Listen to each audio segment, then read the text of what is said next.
Жалал Абадда жыл санап жаш балдардын өлүмүнүн көрсөткүчү өсүүдө. Айына жетпей төрөлгөн ымыркайлар үчүн медициналык тейлөө шарттары ыңгайлуу, бирок айрым жетишпестиктер бар экени талашсыз дейт Сузак райондук төрөт бөлүмүнүн дарыгери. 4-жылга 19 баланын өлүмү катталды.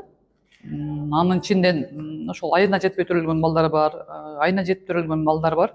Но пайызы боюнча айына жетпей төрөлгөн балдардын пайызы бир аз көбүрөөк келет. Балдардын өлүмү Тогуз Тороо районунда 5ке, Кара Көл шаарында 3кө, Майлы Суу шаарында 5ке, Жалал Абад шаарында 15ке, облустук төрөт үйүндө 22ге көп катталды.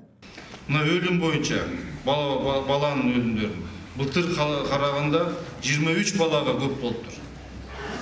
Анан сиздер бул жерде азыр айтып атасыңар, биз 24 жылы 8 августта номер 22 буйругу негизинде эскертүү тартип чараларын көрдүк да.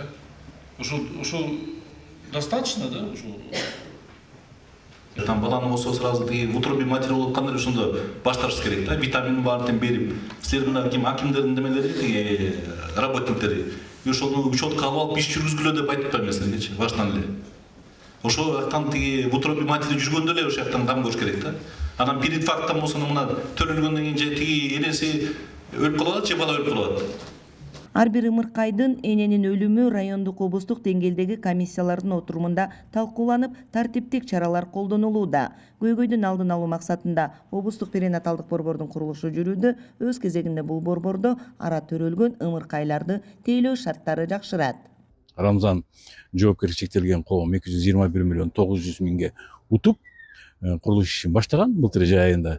Кудай буйрса, быйыл бардыгы чатыры жабылып, негизги иштер кетип атат. Кудай буйрса жылдын 31 августка чейин бүтөт деген жакшы, эгемендүүлүк күнү бүтөт деген жакшы ойдо турабыз. Эми бул курулса балдар үчүн, келген энелер үчүн кабыл алууга, аларды жайгаштырууга, аларды кароого, сотрудниктердин иштөөсүнө аябай жакшы ыңгайлуу шарттар түзүлүп, эне баланын ден соолугун чыңдоого жана өмүрүн сактап калганга чоң аябай жакшы шарт түзүлөт. Энелердин саламаттыгы балдарга таасирдүү. Балдардын өлүмүн кыскартуу боюнча жергиликтүү бийлик өкүлдөрүнө, дарыгерлерге тиешелүү тапшырмалар берилди. Кыял Сабирахунова, Алмамбет Кулушев, ЛТР, Жалал Абад шаарынан.